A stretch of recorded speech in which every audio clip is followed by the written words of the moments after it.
Welcome back to the channel. This is the Purple Political Breakdown, and today we're doing some reactions. Now, I didn't do this live. I was thinking about doing it live. I decided not to because of the copyright stuff that happened last time, which is kind of weird. So I'm just going to make a video and then publish it on my YouTube channel. So hope you guys enjoy. Let's dive right into it. Trans conservatives versus trans It is a liberals. safety concern for trans Very women to share interested a on female the restroom. discourse here. Can the agreeers please step forward? Before we begin this episode, we know there's been a lot of anticipation for this topic. That is why we're excited to release an extended cut of this episode featuring all prompts on our Middle Ground Patreon. This is something that you guys have been asking us about for years, and we're excited to finally be able to do it. And when you support our Patreon, you help us to make Middle Ground a show that truly provokes understanding and creates human connection. And that is the point of Middle Ground. So now let's get into the video. Shout out to Jubilee. The biggest sale of the year is happening right now at LL Flooring. Save up to 25% on more than 300 floors at the... And if you want to support my channel here, you feel free to go to www.purplepoliticalbreakdown.com, support the channel, go to sign up for the Patreon, where I have a Discord where you can sign up, join, and then join in on the Monday podcast episode discussions. Not necessarily saying that trans women, it all comes down to self-ID. When we moved into a self-ID process, there are a lot of people, there are a lot of men. It's a safety concern for trans women to share a female restroom. Trans women to utilize the female restroom and to harm women. Or just be there. Which is kind of crazy. I don't know if people seen that recent TikTok of that one lady preventing that trans woman. It looked like a sketch. It looked like a skit to me because that person did not try to look female. They're getting arousal from just full being beard, there. full There's mustache, a photo, everything. or it was a video that went viral. I think looks like they 2 just weeks put ago, on a wig, with to some be honest. like whole man with a boner in the women's restroom, and there's just some poor woman filming it. Like, am I just supposed to like accept that this is here? So I think there's levels to it. I think that trans women who are actually trans, we're talking gender dysphoria, transitions, making the effort, probably once you reach a certain point in your transition where you can actually assimilate within that space and not cause a disruptance, that would probably be the ideal time to start doing that, right? Whereas, a cross-dresser who is emboldened to, in this current climate, say that they're trans, because now anything is trans if you say so, that person should probably stay absolutely out of women's restrooms, because you're there to get your rocks off and the women are there to take a poop and a pee. So it's not the same. I will say that I had a conversation before on the value of how well you present yourself. I think we were talking about how there's like a space where women go to kind of get away from domestic abuse. And I said that when it comes to these areas, they're meant to be areas that's supposed to be safe. And if you present yourself looking as a woman, then that kind of alleviates that fear, right? So I think that is an important part I of really the empathize with women conversation, who, in my opinion. Have an issue with it, and If I you can disagree, probably hear some women let me know, commenting, of course. well, how do I know the difference between a fetishist and a real trans person? It's hard. It's hard. However, that's the only nuance that I know to give to it, which is there's different reasons people are trans, and some people really are trans because they're horny, and some people are trans because they really felt that way from, a young age or whatever. See, I agree to an extent. Like, when you go to transition, and this is a fairly universal experience, once you get to a certain point of passing, that's about the time that you would start going into the other bathroom, as opposed to not make the same sex uncomfortable. Once you reach that point in your transition, a lot of things change, but you start to see things from another perspective. You start to see things from the perspective of a cis person. Yeah. And I actually offer some solutions to this, because I believe the free market can handle all of this stuff, because in government-run and government-funded buildings, there should always be a third space for us to use. And I do. When I go to the Capitol and stuff like that, I always use third spaces. But I think that private property owners can make the rules for their establishment and figure out how to enforce those rules. I mean, I wouldn't say third spaces for trans exactly. people. Like, we're in a state right general. now. We're in a state right now where you have to allow anybody to use whatever restroom they want. If you're a decent human being, you do what causes the least disturbance. So, for example, I Honestly, I see why people need to just be able to come to some sort of compromise, right? There really doesn't need to be a complicated solution for this. Like having a third restroom, a gender neutral restroom, is like the easiest compromise that you can ever create. It doesn't need to be complicated. It doesn't need to be crazy. If you pass really well, okay, go to men, go to female. People won't be able to tell the difference. They don't care. But if you are very fluid and the point where it's like it's very easy to tell if you're transitioning or if you're in that middle state, then just use a gender neutral bathroom. It's such an easy solution, and we make conversations out of things that don't need to be conversations. Let's not pretend it's hard to add a third bathroom that's gender neutral. Literally, most Walmarts have it, most restaurants have it. It's not a hard thing unless you have a private store, then whatever, honestly. Like, even like 7-Elevens, all the bathrooms are just like gender neutral bathrooms. It's not difficult, it's not complicated. It's all you need is a toilet, right? So anybody that pushes back on that is just has a bigger agenda they need to push more so than the finding somewhere everybody can use a Filmed a bathroom. YouTube video Right. a few years ago And where this I is a entered bit a men's long. I'm gonna restroom try not to just because I was just trying to comment to her like, pause well, too maybe you should much, use a men's and restroom I if you probably really will try feel to like skip through the way you feel. And so I said, okay, let's do it. conversation. Let's put a camera. And I was kicked out within seconds of the entire establishment, and it was a whole ruckus. So that's what I mean by if you're a decent person, you do what causes the least amount of problems for people around you. And if you're, a moral person, you're going to be conflict avoidant in general when it's something like that, right? It's like, Yeah. what's the point of causing issues for anyone, especially if you're really just trying to pee? I think just put Get your it head done. down, go in, get out. Right. Can the disagreeers please step forward? I'm guessing these are all the conservatives, all the other people are YouTube all is the the number one liberals. site for millions of creators. Hmm. I want to comment on Blair's point. The one thing I kept hearing through all of the nuance is passability. I never Because said that. ultimately, when we talk about passability, it determines how you get harassed in the bathroom. Because honestly, if you don't look so passable or whatnot, people are going to say, oh, that's a man with a dress on, and then there's going to be discourse. But the reality of it is, honestly, who cares who's trans and who's cis going in the bathroom? You should be minding your own business. See, that's just being disingenuous. The reason why these conversations are conversations is because, one, there are people who feel uncomfortable if there is a guy wearing a dress going into the bathroom. Let's not pretend that's not a thing, especially when kids are involved. So again, just being very disingenuous. The moment you bring out who cares, at that point you don't care about the conversation. You just don't want to be wrong. So there's no point being proven on this person's part. Being able to pee and do your business in peace, for the most part.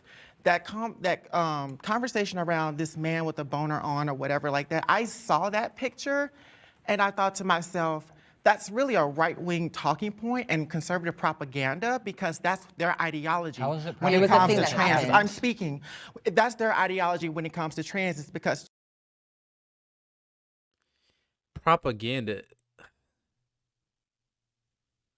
It's so disingenuous to have these conversations with people who have a framework, have a picture, have a frame of your narrative that you're trying to push. And instead of continuing the conversation, you want to dismiss it entirely, thinking that you are wrong from a principle standpoint. That doesn't move what you got going on in the right direction, if we're being honest. conservatives have a basic level Right? It's just Okay. about Correct. where I you're agree. able to assimilate to and where you're not. And I think one of the biggest problems in the trans community is the community by and large has seemed to reject assimilation and seems hell-bent on... That's not true. I think it's absolutely true, which is you see people talking about how you don't need to work on your transition at all to enter women's restrooms. And I think that that is so selfish. That drives so me it's crazy. so disregarding of women who may or may not feel But uncomfortable. the trans woman experience is not monolithic. So who are we I to never said it police was. transness? Why are we policing other people? Again, another thing that people do when they are not willing to engage the conversation, they make a moralistic argument indicating your right and your right and your freedom to do as you please based off you being a fellow human being. Another part of the conversation that doesn't really push the discussion forward, it tries to stop in the track at a principle level, thinking that you yourself stand on a moral high ground than the other individual. Things to catch on. This might help people who go in the debate because these are techniques that some people use because they're not trying to engage with the conversation. They are trying to be right. They are trying to be the right side. That's all that's going on here. People's trans I'm and just how they listening to show women. up. We have to But why protect women. Why are y'all policing though? That's what I don't understand. But you're using words there's that we're not policing. using. It's not policing. We're listening is to women. policing. And if you have 50%, we won't say 50%, but if you have a large chunk of the population of women saying that they are uncomfortable with a certain thing, a good person leans in and listens. So They why are don't you just not listening reject to it. other trans women, Blair? I think do that's- all day. I am right now. But you didn't, and I'm not trying to be combative or whatever like that. I'm It just trying sounds to like figure you out, are. you know what I'm saying, what the middle ground would be between you and I, because you said one side and that's great, but what about the side of trans women? If we're not bringing both sides into this conversation, Here's what I would say then it then. is Is she not a trans woman? Wait, what? I think she thinks she's having a conversation with like a norm. I was about to say normal woman and just trigger a bunch of people, but a normal woman, and she's not. She's having a conversation with a trans woman, so she's in the exact same sphere that you are in. I'm very. balanced. Here's what I would say then, because I What we do doing? understand both sides. I didn't, I'm almost a decade into my transition, which means I was one time a year in, 6 months in, 2 months in. So I understand that. But I also knew at the very beginning of my transition that if I'm not at a place physically where I'm not making people feel uncomfortable, or I'm making people uncomfortable, then Right. that's on me. That's my Correct. responsibility to make sure that I'm going places a certain way to make sure that they're comfortable. Because it's for It your was my safety respons- also, too, right? Well, Would you also say can- that you're safe? Well, Your I know safety that plays a part. you seem to be looking at through the lens of always trans being the priority. I'm looking at it through the lens of women being the priority here. There's plenty of situations. Why? I just want to know Because why it's them who around would that. fall victim to not actual trans women, as I said, but people posing as trans women. have People an who answer. are But trans actually women are trans. also victims of that as well. I'm sorry. I would love it if the two of you have said your piece, and I would love to hear. Yeah, what everybody Yeah, else yeah. I needs just to want to talk. make this Nobody else point. is I just talking. want to make this point as well. But trans women also The sense of entitlement you have here because you want to be right so bad. You're trying to frame yourself as someone trying to understand, but you every time she speaks, you have a immediate response to that.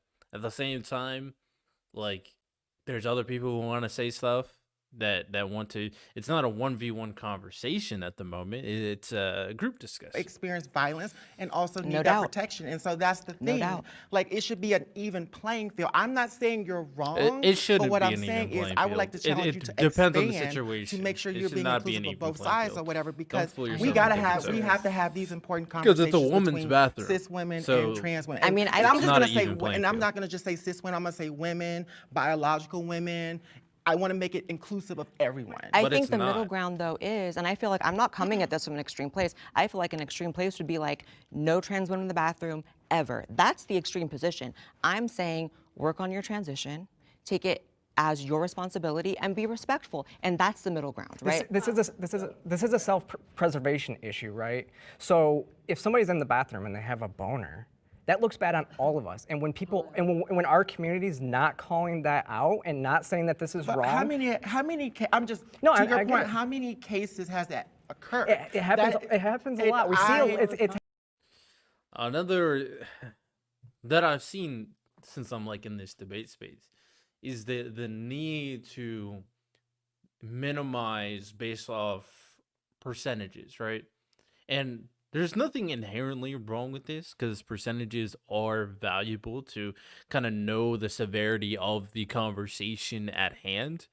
But at the same time, one thing that I came to realize is that just because the population is less than the majority or less than half doesn't make the population invalid in terms of the experience.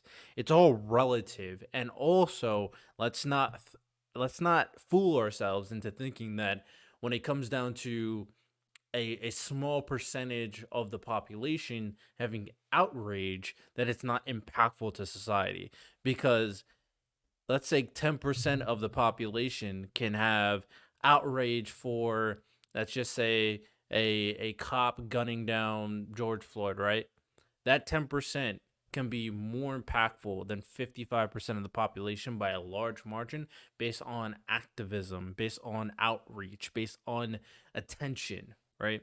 So keep in mind, percentages are one part of the conversation, but it's relative to the experience, and that doesn't mean that the impact of that percentage is not powerful. I think that is a key thing for people to know. Happening all the time. No, I There have are- to there are- actually see. there are- I have to there actually are see Twitter data. accounts. I'm sorry, because I just want to make sure the back and Yeah. forth goes everywhere. I mean, there's Twitter accounts with millions of followers that show this stuff multiple times Okay, a day. now I know what we're talking about. And so we're showing that these types of things do actually cause harm to trans people. So if you're looking at it at a trans lens and to say, what are we doing? We need to combat that stuff and come together to combat that It does stuff. not encompass the entire trans experience. No, and you're that's all right. I just want to say. Yeah, I think I see a lot of different points from everybody here. Honestly, like I can understand like how some women may feel unsafe with men in the restroom. Men. Like, I'm gonna be When I say men, I honest. mean men. I'm not talking about Alexander trans women. used to use a gender-neutral So bathroom. being a I'm gonna keep non-binary it a buck. person that sometimes If I has see the you choice going to to the either same go into a bathroom with my men's daughter, restroom looking like this, we're gonna have an issue. looking like this. You can look at me No, looking like it's, this. it's just interesting. I thought this was a trans debate. That's Oh, what I don't thought. even. Non-binary That's what I thought. people No, are I people will fall fall under under the the trans trans umbrella. umbrella. No, they don't. Yeah. So I don't know. Maybe you could. I'm gonna let them talk. I'm Educate gonna let them yourself a talk. little bit I on think that, I and could maybe educate then you would figure out, I think I could educate you you. know, what the right? reality is I'm and what sure there's trans a actually means. non-binary Jubilee episode. If you have an Xbox gift card you want to use, keep watching, and I'll show you how to redeem and put the money in your Xbox account.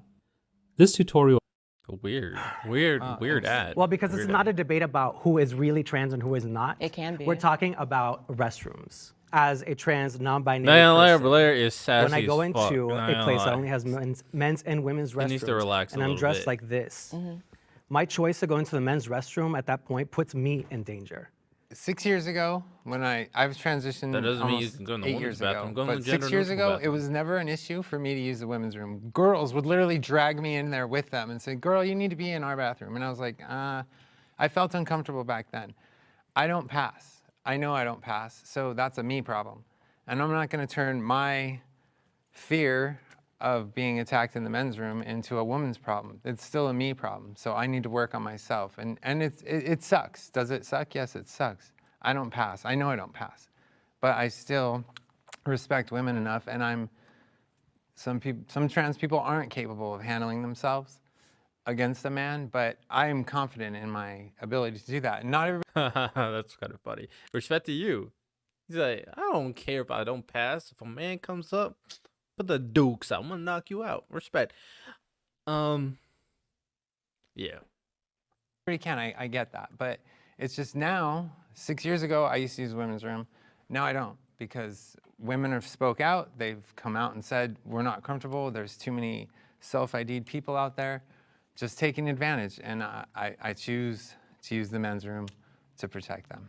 I can definitely actually Just use a almost empathize with gender-neutral lot of bathroom. trans women and their There's really no experience in the problem with it, bathroom in my and opinion. A lot of the turmoil with going in and especially with passability, but the layer that I feel like in the conversation that's missing here is actually trans men. And also the fact that I was born biologically female, and a lot Hey, of the man, you things that passed trans great, women bro. Not experience gonna of lie, I would violence in the not be able bathroom to is tell what if I I saw experienced you. as a child. So the reason why my education here is not necessarily to create an idea that I need to conform to Eurocentric standards. Myself, I'm a 6 foot tall trans man, size 13 shoe, so I don't fit into the Eurocentric standards of what a woman is, and I never did as a child. I was, bullied relentlessly for this and isolated from many spaces. So this discussion about trans women being in the restroom also affects biological women, because guess what? Biological women come in all shapes and sizes. There are, a lot of lesbian women that deal with this issue that I've related with and empathize, because we both get pulled out of the restroom and thrown and guys try to beat us up because we're in a restroom with women. And then on top of it, to add that that layer that it's not even being discussed in any mainstream, that this is just completely wiped out, and that you're standing up for women, but you're not standing up for women children. You're not standing up for biological females that are children. You're only standing up for what really affects you. And it's kind of sad that the idea that passability is you need to work on your transition. A lot of folks, especially in our community, have no access to finances, resources, jobs, to even get their foot in the door to get access to hormones. So you're putting all of these barriers just for them to be able to go to the restroom, which is a natural thing that we all have to do. Then use a gender neutral bathroom. Like, such an easy solution. I don't see why this is a problem. You can have all the sob stories that you want. You know, obviously you're gonna be in spaces where people are just not accepting. No society is perfect. Let's not pretend that it is. But in a situation like this, where a woman's bathroom and a men's bathroom are what they are, if you pass really well, you're going to have no issues. Of course, you would have no issues going into a man's bathroom. But obviously, if you hit that borderline, even if you're not transitioning, even if you're like butch, of course, gender neutral bathrooms just make it a very easy spot to just go. Because that girl that passes as a man, maybe is butch, if they go in a guy's bathroom, they're going to have the same issue. So, let's not be ridiculous. Let's not have sob stories to kind of prove your point. Even though I feel for you in a way, but I'm not emotional, so I only kind of understand the feeling. The problem, the solution here is a gender neutral bathroom. That's all it is, bro. I don't. Also, because there's we live in a really- predominant cis world. We're teaching. It should be a predominantly cis world. I don't care what you say. I don't care if you're upset about me. Men and women create babies. It should be a predominantly cis world, and it should never change from that. I don't know. We just got to keep that very squared away. Also, if you pass really well, then you're going to have no issue. So gender neutral bathroom, and maybe even if you pass really well, it's like, hey, you know, I feel more comfortable just getting in a gender neutral bathroom. South Park did it best. Eric Cartman got his gender neutral bathroom. He was like the life of the party. Like, why wouldn't anybody want their own bathroom? Why do they make it so complicated? All these issues that they could stray away from, all these kind of ignorant people, can make it very easily in a gender neutral bathroom. Nobody would have complaints. Jesus. Military ban. Agreeers?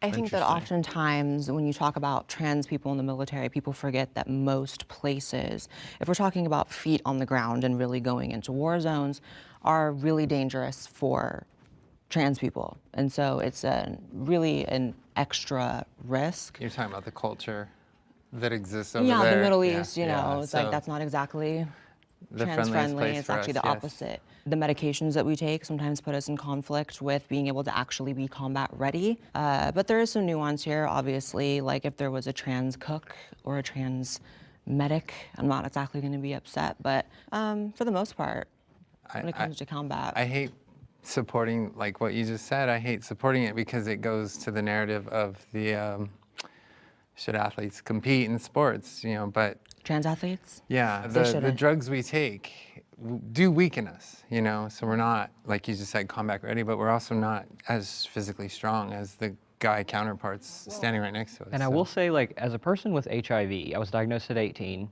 I couldn't go into the military, like, because I couldn't get Biktarvy overseas, you know? Yeah, Big so I will Tarvy. say, I'm gonna turn this off. Fixed dose combination tablets for the treatment HIV-1 infection in adults. Interesting. as None of probably that. the only person that served in the military on Yeah. this Yeah, entire yeah, panel. You should have spoke first. It's okay. The thing about it is, I think that there is a lot of nuance in this. I actually have friends that are currently serving in the military. I think there was a lot of misrepresentation of what the trans ban actually did. You know, you have soldiers, if you have surgeries, they go on profile, which means they can't actually do their job. They can't do PT. If you have bottom surgery, it takes a year. And so as a leader, that person's filling a position of a job of somebody that should be doing it. I don't mind somebody who is actually on hormones going there because there's a lot of people. I mean, people take PTSD medications overseas.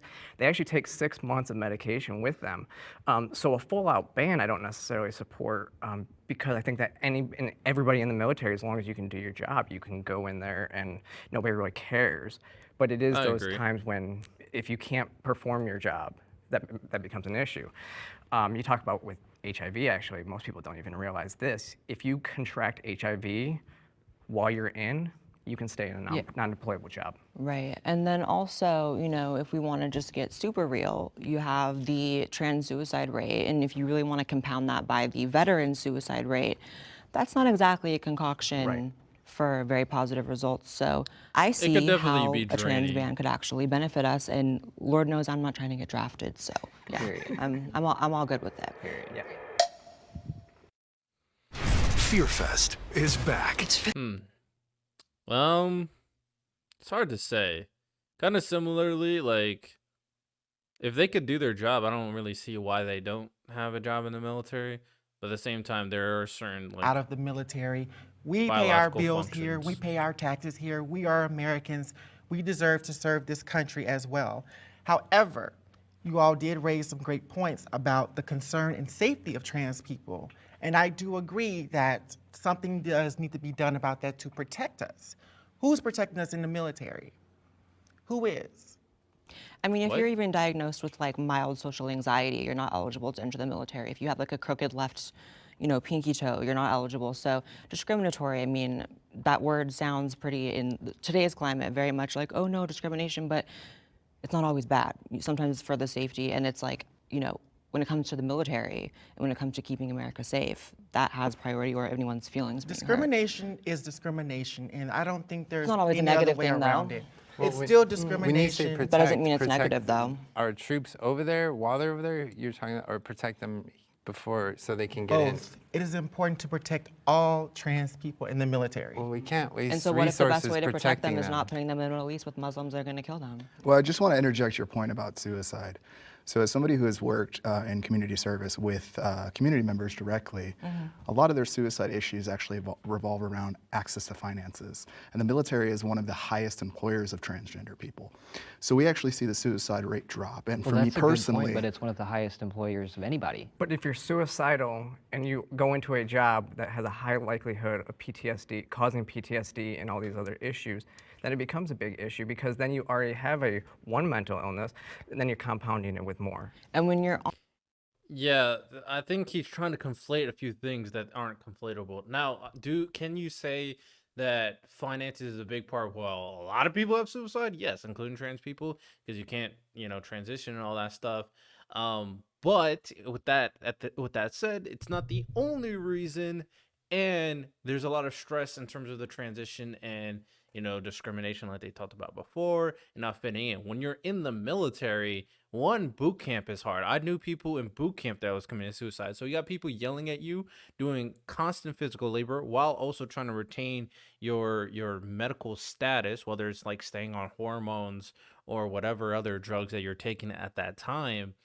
In addition to that, the amount of stress you're going to be put under is extraneous. You're gonna be waking up at 4 o'clock in the morning, going to sleep at 8 p.m., constantly doing something all day, every day. Obviously, you have to fit into certain standards to make sure that the machine that is the military keeps on tuning. So, military, yes, it gets you more financial stability, but the same poor people who will struggle from suicide from financial instability will go in the military and still struggle sometimes, not all the time. Sometimes that structure can help those people, but a trans person's probably not in the same space where they require structure, right? If they want to serve their country, that's a different thing. Or if they need finances, I don't know if the military is the best place to go for that, considering the atmosphere that is the military. It's not as accepting. A lot of people are assholes in the military. Like, on, you're conflating you know, things a that should very not be strict conflated. regimen of, if you're trans and if you're really trans, and we can get into who's really trans later because I have a lot to say about that, but Okay, I don't want that. Okay, Blair, relax. Just keep on conversation. Lifetime benefits. That's something that save that most for your transgender YouTube people channel. in any sector of any So do you want job. an answer to your question, or are you just going to rant? Because I can answer. You said, what about those people that were kicked out? I actually think it's bad if you are someone who was in it and you really are, because just like, you know, Sarah, and I've met many trans veterans that I've paid respect to publicly on social media, and I think that's amazing, actually. So if you're kicked out and it was once, you know, the norm But that what's you the could, resources you're I'm offering them, speaking though? if you're kicked out and it once was the norm for you to participate in the military, that's sad. But at the same time, if that is what is determined for the ultimate safety and effectiveness of the military, nothing should come before that. Blair, have you ever worked directly with trans people? Have you ever worked directly? I am right now. I am right now. No, We're directly surrounded by in them. services in terms of nonprofits Sir, and actually she's a getting trans clientele. person. She's not That's my grassroots. entire She is career. not a grassroots Not person grassroots. because truth be Moral high ground. I worked with trans people because I worked in social services, so I know better than you. But at the same time, you have a little bit of a selection bias because the people you were working with are actively looking for solutions due to their situations and are specific individuals that require something specific that you offer. I'm not discounting social services, but that's not a good enough reason to put yourself ahead of someone based on the conversation. Social services have a lot of value. They're very important to helping people. We should have more people who want to help people. Shout out Shane for wanting to help people. told, a lot of our What does that community even mean? is in grassroots. Have you ever had a Nonprofit client list of organizations that are transgender people that trans-led. you Hold actually on just took a care second. of? Hold on just a second. Took care of them, like what, like paid Trans-led their or- bills? No, I'm I don't. sorry, Offering them excuse me, services, getting them through excuse I've helped me. a lot of trans people in my life, Trans-led yes. organizations that are ran by trans people. I really want to see what you've done for those. Who cares? Trans organizations ran by trans people to help trans people. Is that what you need to be qualified under your spectrum? To be fair, Blair's kind of like, she's very sassy, honestly. Honestly, she's acting a little bitchy sometimes. So, like, I feel that, but like there needs to be some kind of, it's because of how she acted towards Alexander, that, so, you know, whatever your personal feelings, this space is not for those personal feelings. This is a space for conversation.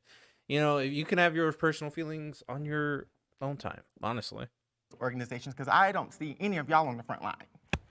I'm on The front line, like, fighting what are against you the- talking about? I'm I've on the front dedicated. line. Hold on. This is disappointing, actually. This is very It's she's very disappointing that you would disconnected. disrespect all of the people that are in community service and all of these social workers that actually do Correct. help trans people. And it's really disappointing that you guys are Okay. disrespecting what the fuck I do, right?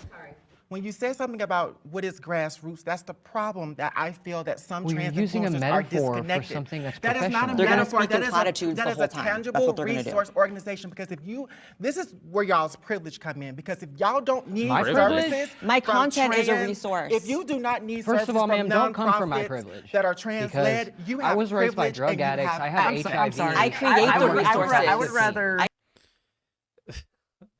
Oh my goodness. This is more chaotic than the gay conservatives and gay liberals by a large margin, which is interesting. Maybe it's because it's Blair's there and this woman. Because technically, you have the right people. I mean, they did have that one guy who was they actually had two guys that was very sassy. Crazy. Doesn't matter who you are. You can be a jerk no matter what type of person you are. I create Work the with resources. My detransitioners content than is a trans resource. people. So we're gonna work with detransitioners who actually need our help. But we're not talking about military. Oh my God. Give us another one, but I'm gonna give you one more chance. It's the condescension for me, you know. I will take a step back and let other people have an I feel opinion. like so like Blair said, like when you want to go into the military, like they gotta like check you out and like, are you fit to go into the military, whatever. For that reason, I don't feel like a ban on trans people in the military is necessary, because I feel like who's ready to go to combat and who's ready to go in, like they'll get in. I think there are people who are like able to do that, maybe people who aren't. And I feel like that will be determined without just a ban across the board. And yeah. So it wasn't actually a full ban, though. That's what people don't realize, okay? So You can still enlist. Nobody got kicked out of the military. They didn't kick Yeah. a single person out of the military who who came forward and had gender dysphoria.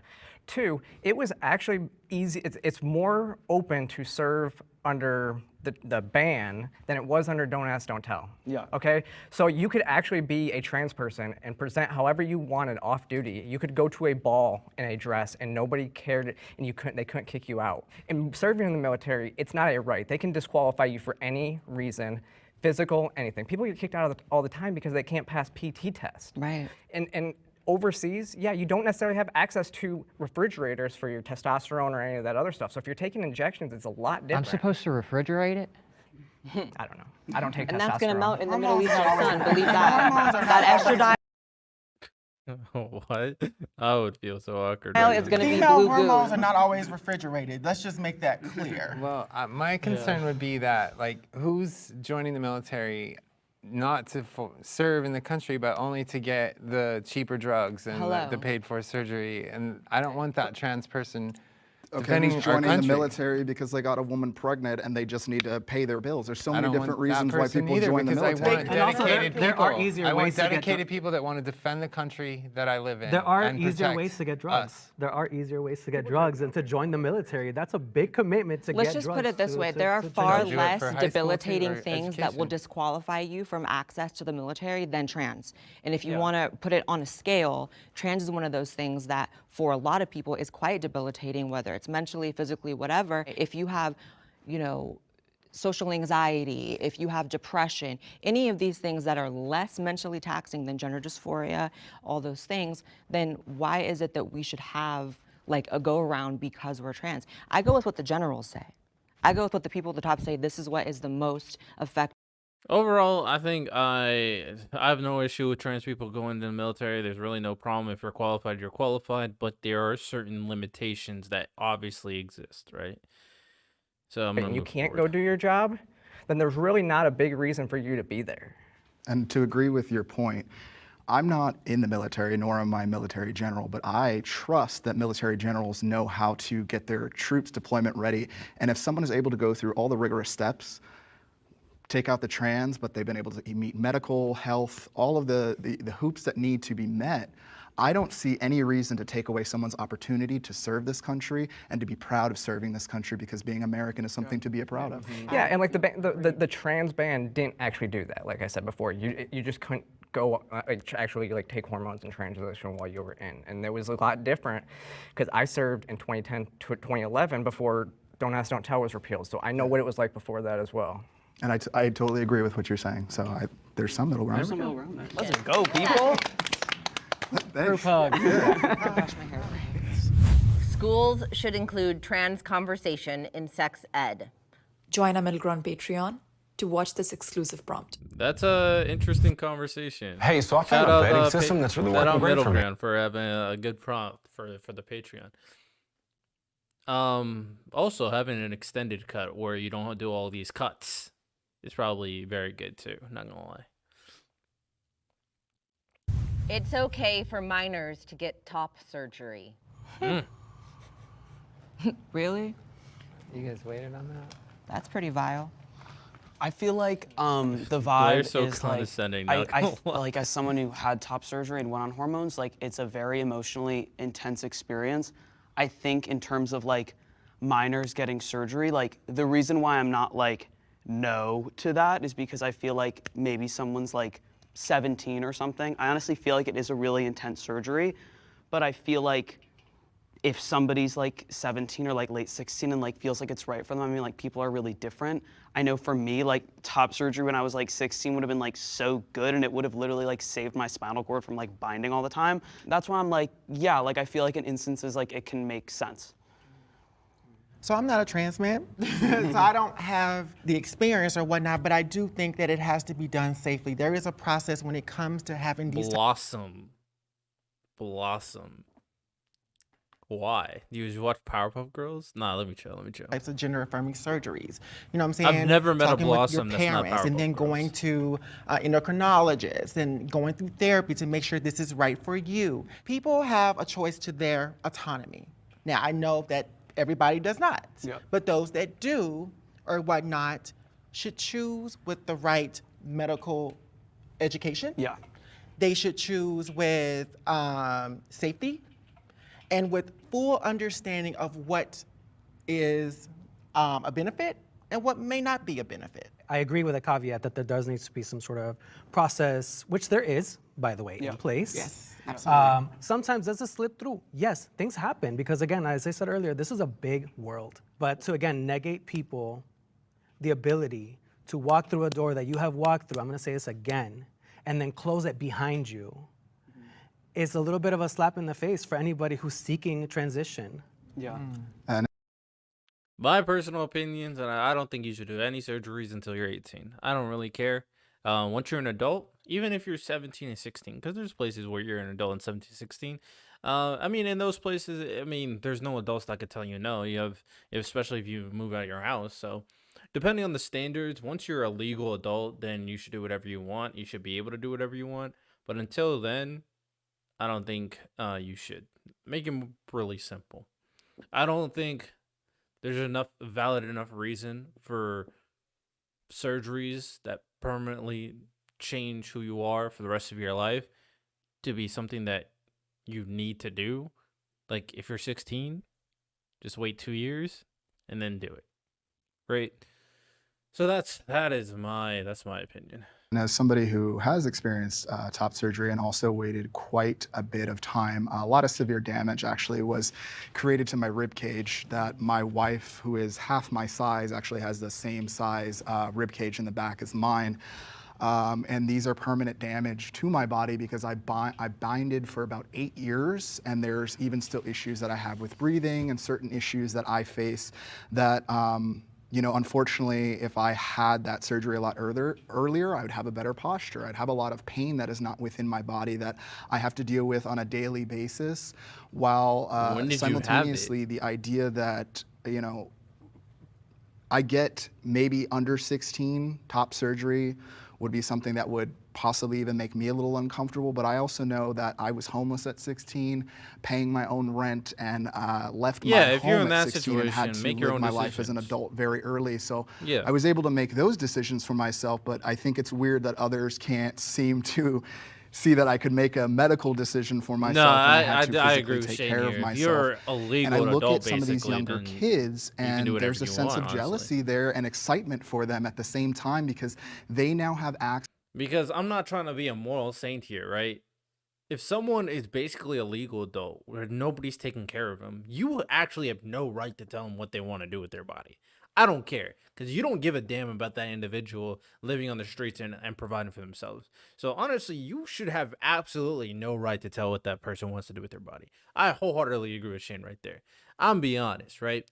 You know, no matter what you want to say, if there's a situation now in the situation where it's like kids and a parent, right, where the parent's like, okay, I want you to do that, that's a little tougher for me, right?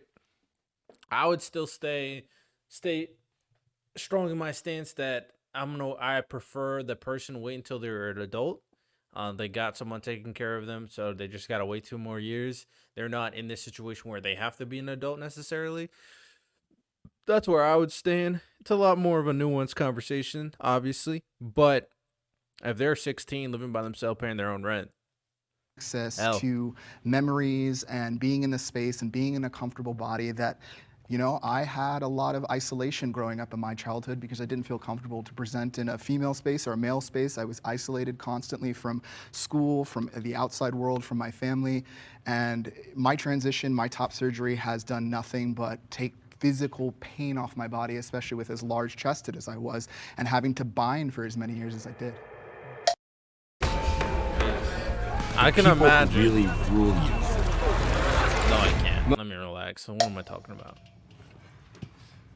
I don't think any minor should be having life-altering elective surgery or life-altering elective medicalization, period.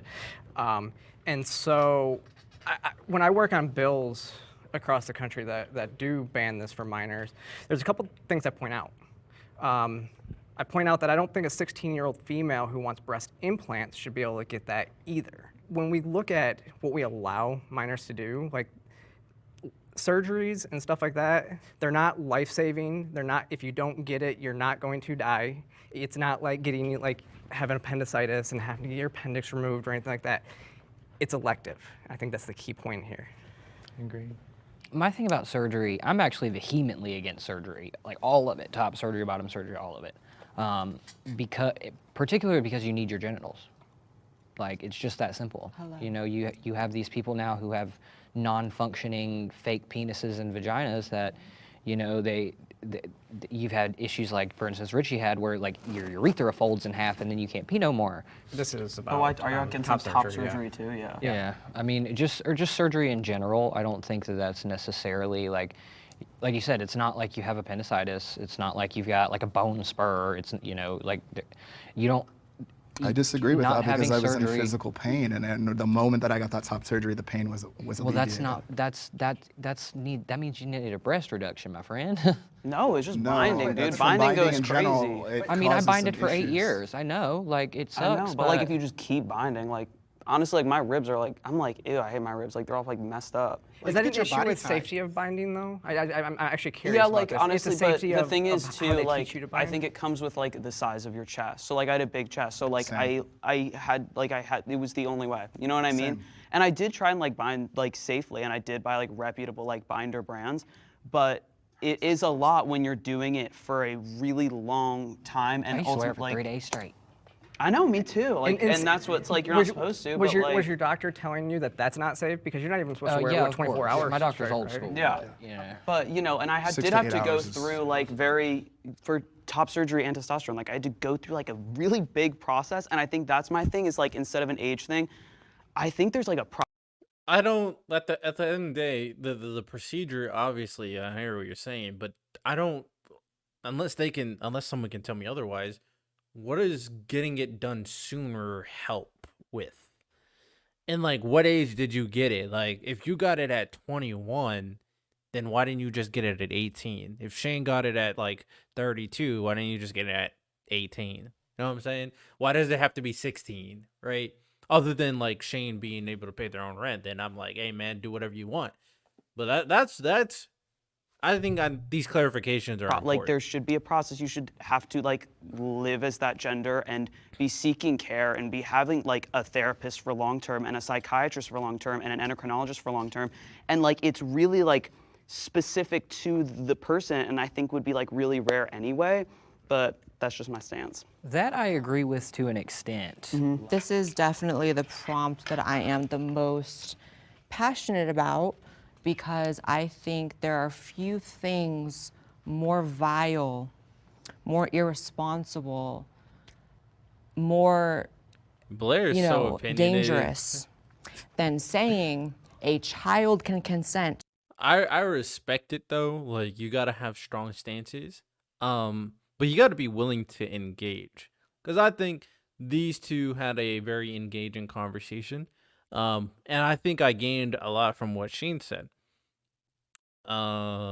Which is why I would need to know more details about like, okay, in the situation where you can have potential back and rib problems, right? A actual reason beyond aesthetic. What is having it at 16 prevent versus having it at 18? If there's an actual like scientific principle we can go to, I'd be willing to engage in the conversation a little bit differently. But I am unsure if there is. It sounds to me you just needed to do it earlier. And if that was the case, it also sounded to me that it's very possible that you would have had that issue regardless because you had a huge chest. Sounds like to me that it was more of a chest thing versus a age thing. I don't know. I could be wrong. It's not something I looked into. To permanently removing a body part that serves an extremely important function. Detransitioners all over the country can never breastfeed their children if they can even have them, because if they did other things, that can stop them from having kids at all, right? The idea that a child can consent to a sex change, to gender affirming surgery, if you believe that, there's really nothing that you can believe they can't consent to. right? Because that's pretty extreme. That's a permanent body modification under the best circumstances. So you want to move aside This all sounds the like a heated complications, all debate. the things you can't It's do, it's the it's sterilization. looming. Now, adults It's are a getting minor. top surgery. So it's easy to say, well, if it's 17 years experience because these things do happen. But let's also remember, again, there is a process. Now, I have a lot of empathy for those detransitioners that have gone through the process and they are suffering. But I it's do not have just empathy for detrans that. people. It's But not I'm just but that's detrans where people. I'm just talking about. Just engage in the conversation, but like, regardless whether or not I agree with you, this type of snappy pushback is not benefiting anybody here, right? I'll be honest. Like, I get you're passionate. I get people like you. I get that you pass very well. But in order to push this conversation forward, you got to listen. In the conversation for this particular conversation. And I understand what you're saying because you're absolutely right. There are more people. Even that are among doing that. adults, we all But- do different things in our but- transition. Some of us correct. want bottoms, some of us don't, some of us want tops, some of us don't. I So understand, you but- need a lot of time as an adult to figure out what you want to do. But see, the thing is, though, some adults don't even understand what they want to do. So that's the Exactly. kind So of the how can a thing. child? But But see, I wanna children. touch Wait a on minute. one Let's thing not you said. let's Fucking not planet. underestimate the power of these kids Relax, today. relax. Okay, they are very much more educated because they have much more resources. Okay. Stop right there. I don't give a two damns how educated a child is. What? We're going a very dangerous route because the reason why a child, one, their brain is not fully developed compared to an adult.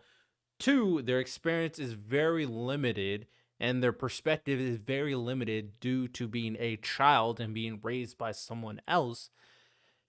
And three, I think there was only two things: the brain development and experience and perspective. I think those are the two big things. Children are children. They should be children. They shouldn't be adults. Situations like Shane shouldn't happen. But if they do happen, they're the exception, not the rule. And access than we did Wow. coming up. So let's be So very they're clear about advanced that. and they can when we consent. talk Who about else says that? detransitioners, that has been the main topic here or whatnot, because we But want to it's bring not now. detransitioners in to the room, so there's a Great, we space. got your point. I would Thank like to you. open up to everybody else. To your point about the reason why I'm against it is because, like you said, the children need to go through the proper steps, the parents, the doctors. But in the state of California, if you, as a parent, tell your minor, no, you're not getting this, I'm not affirming your gender, I'm taking your kids away, and the California is going to raise your kids for you. So Canada how's too. that? Canada too. That's not right. We also know that like all those safeguards that you're talking about, they're not happening. Yeah, that's They're what not I'm saying. happening at all. California will and we, take your we kids. know because there was a whistleblower out of St. Louis, and this isn't some conservative whistleblower. She was married to a trans man, and she considers herself queer. So she blew the whistle and said that they had an in-house doctor. If you couldn't find a affirming therapist to sign off on the form, they would pencil whip it. But do you believe that it should happen? Do you believe there should be a process when it comes to medical transition? No, We have to there's no stop- right so- process for yeah. kids to hack Oh off no, their I was asking breasts. her, honey. I'm sorry. No, I was no. asking Well, her. I No. answered because No, I'm you here. don't. Relax. Okay, thank you. I feel like personally, like if we're I talking about, wanted like, to a hear 12-year-old her getting top answer surgery, like, too. I wanted to hear Sarah's answer. Oh, goodness. Blair to be doing too to much. me, that's just like medical malpractice. Because I know for me, like to get top surgery, like I can only get it at 18 because my insurance covered at 18. But I had to start that process like long before. Like even hormones was a long process. So I think there's like an area of literal like medical malpractice because no like kid at that age should be getting that in my opinion because you do not know. But I do think there are instances where like a 16 or 17-year-old like could get it. And I don't know if that means like banning like below 16 or like whatever, but. So in the UK, it was the, I can't remember what it was. It's the reason why they're shutting down the Tavistock clinic in the UK though, is because they found that when you start a child on hormone, or on puberty blockers, then hormones, it's basically a foregone conclusion that they're gonna end up having surgery. It puts them on a path to, it's a sunk cost fallacy. I just, again, I don't understand this obsession with Obsession. other people's children. It's about caring about kids. I'm talking. Oh my God. It's Get it obsession. together. I have it together. You have to stop. Let Yo, the obsession with the conservatives about other people's kids. If it is your child, it is your choice what you do with your kid. Just to talk about someone who's at 16. Okay, that's not true. That's that's not true. There's a lot of things that we put in society in place to ensure that the parents can't take advantage of children all the time. Well, that's not true. Let's relax there, okay? I initially I used to think, oh yeah, let the parents decide. But I've grown and I realized, hey man, a lot of parents don't know what the hell they're doing. And the level of consent It's in a the it's state a of it's California, a from my understanding, it's a someone who's give and 16 take. can also drop out of high school, which would severely affect their life. And they have access to that decision if they want to, because say they want to get into the job market or whatever their reason is, but they have that option to make that choice at 16. I will agree with you that someone at 12, I'd be uncomfortable with somebody at 12 years old getting surgery completely, because there's still a lot of the world for them to learn about themselves, how to navigate it, et cetera, et cetera. But for us to have access to be able to drop out of high school if we wanted to, and make such a life-changing decision that could affect, you economically, socially, so many different ways. But that's not a foregone conclusion. Like 16-year-olds dropping out of high school is just not a normal thing, right? That's why your situation would be a little bit of a more of an exceptional situation versus anything else. But then to say, you know what, you're not old enough to make this decision, for me, again, as somebody who was 16 and was in such a religious family and all the restrictions that I had, if I didn't have access to those things, I don't know if I would be here. And I've learned a lot through my transition and through my access. And I even grew up in the wild, wild west where everything was still on YouTube and we didn't really even have medical providers really even giving us guidance, and especially Shout trans out men. to you. So I But, find it rather I don't uncomfortable use that that as we're my able end to make a all be all. 16-year-old be able to make Sorry. that type of decision. An 18-year-old is allowed to go into service, but for some reason we can't give that same access to a kid No, to have 18 that can do consciousness. it. Because I can tell you at 16, I knew who I was. I'm not at 12, not at 14, but 16, there's a certain level of consciousness and experience that you've experienced in society that you understand the pocket you fit in. No, you don't. But just Stop because that. other I don't bad get- things that's happen not doesn't true. mean that that is okay. It's like, so just because they can drop out of school means they should be able to cut their breasts off? Yeah, Blair needs to chill a little bit. She kind of does too much sometimes. Non-binary should not be. Oh. No. What's after this? Doctors are manipulating trans medical care. Jesus. Gender affirming transition suicide prevention. Jesus. These are crazy topics, man. This is something else. This is something else. We ready? Ladies and gentlemen, are we ready? Because this is about to get heated as hell. Considered under the trans umbrella. Let's go, girl. Oh, Alexander I think is... that the concept of a transgender umbrella is inherently an issue, right? Because when you're talking about something as nuanced, complex, full of social dynamics, medical dynamics, so many things to be considered. When you're talking about a transsexual, you should really be specific, right?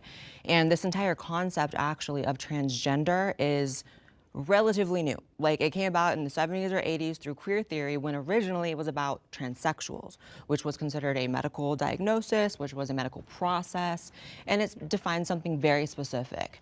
So for me, when I hear that non-binary, which, if I'm to understand correctly, transsexual and means that you transgender is technically two right, different and it terms. means you identify somewhere in between male and female.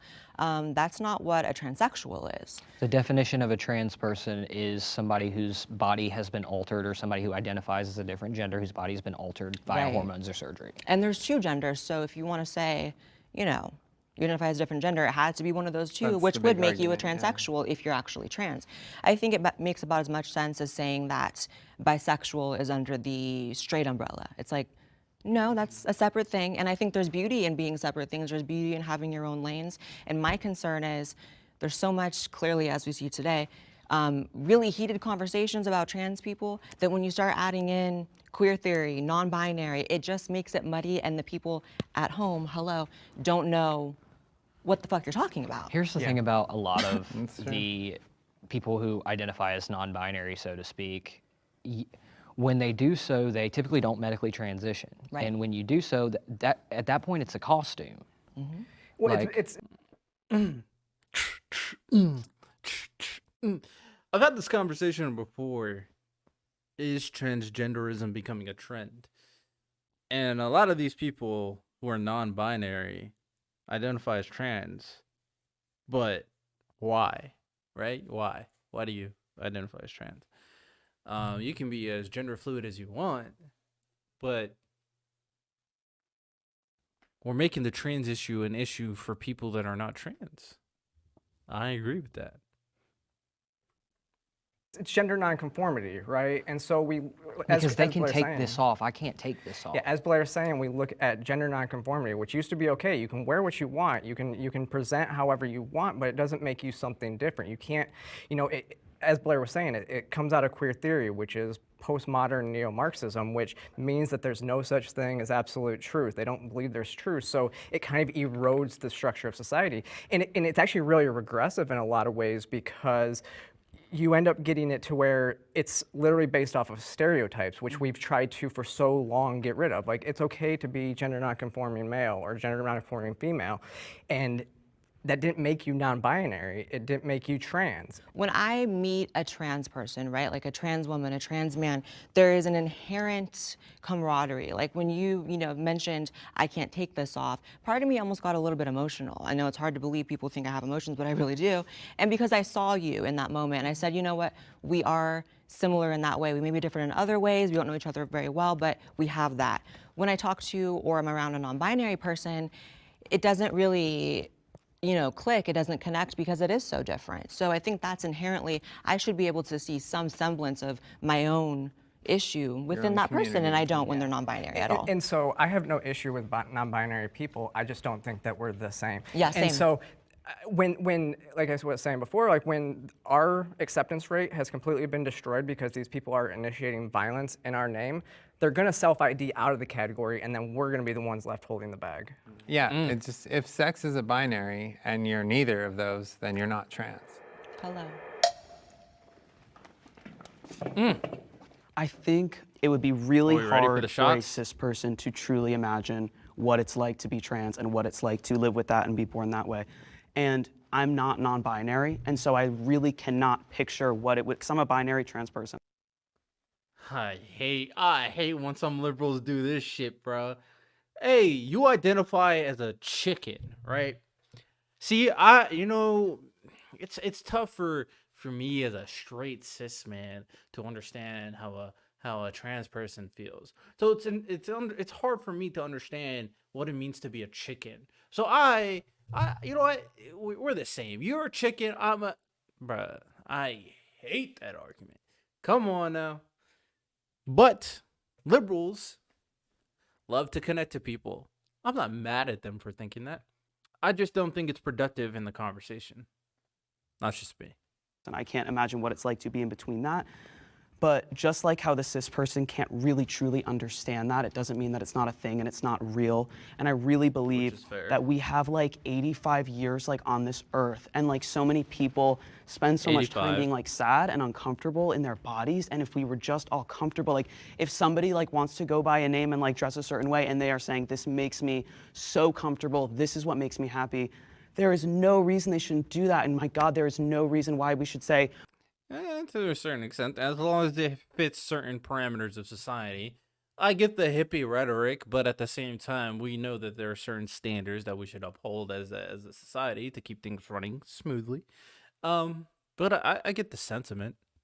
You know what I'm saying? I don't live in this kind of like utopian ideology where it's like all people should be who they are and allow themselves to express their individuality. I don't live in that type of world. I live in this world. So, but I think we need people like that.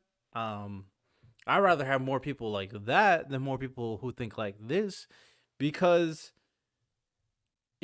people being able to inherently care about people is a strong value that I think is one of the well, you're not a part of this because like this is us and like hardest this is things whatever. to teach. Because It's literally almost like impossible we could to all sit here and agree that like non-binary people are like not a part of the trans community or whatever, which is not my opinion. But we could like that doesn't like change anything. Like we have a vast community. And I believe that non-binary people are a part of the community because I have so many shared experiences with so many non-binary people I know we have very similar experiences in growing up with dysphoria, with transition, with anything, and nobody has to do anything. Nobody has to transition in a way they don't want to transition. And yeah, like, let's be a happy family. My God, let's all just be happy. That's my vibe. Yeah, or fight the fight together. Yeah, like, because let's do it. honestly, Like, We have unite. separate fights, though. That's the thing. No, we I don't know don't. if it We're is. weakening our borders by creating this divide within our own community. This is so silly. Look, I actually understand like a lot of the points that are being made here from the conservative side because I grew up conservative. I voted when I was 18. I voted for fucking Bush. Y'all. Damn, girl. Like I was conservative. Okay. So we're the same age. So it was not until my later age that I kind of decided, like, you know what, let me be more open to different types of communication, different types of people. I actually talked so much shit about pronouns. Like they, them, all this. I was like, what is this trash? When it first started really coming out, I did not agree with it. I was like, what is this? This is stupid. How can you be a them? Blah, blah, blah, blah. You were and I did the correct. whole thing, the grammatically. You're interrupting me. But you were correct. I'm But just saying. I'm agreeing with they you. asked you not to comment, and you're commenting. So if you could stop, that would be great. Thank you. So anyway, as I was saying, you know, so I changed my mind because I got to spend time around other people who were non-binary, who were non-conforming, and I got to speak with them, and I got to experience their life and their experiences. And then I realized myself, I'm like, shit, maybe this is what I've been experiencing my whole life, only because I was exposed to it.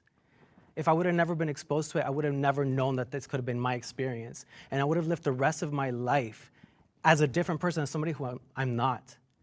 And it's funny that you keep talking, that some people keep talking about, oh, you need to go through HRT, you need to have surgeries in order to be trans. That is all garbage. Another thing I never said. It's just so crazy. Again, I did. you're still interrupting me while I'm talking.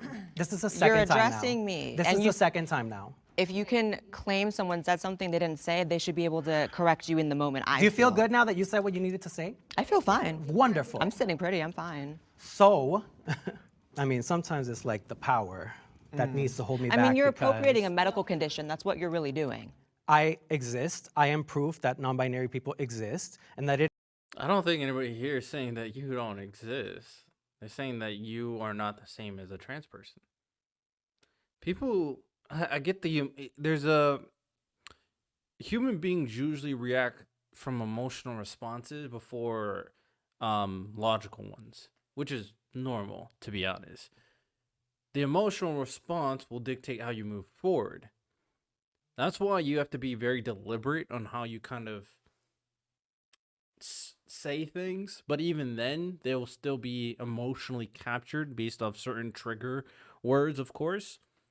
So I guess you got to be careful on how you respond to things, but at the same time, as an individual who kind of speaks his mind for a living as of right now, I don't want people to not hear me, so I try to be very careful with what I'm saying. At the same time, I can't mince my words. That's not productive. It doesn't push anything forward. So at this right now, this person's emotionally triggered because they're conflating the rhetoric that was said by the conservative trans people as saying that non-binary people don't exist.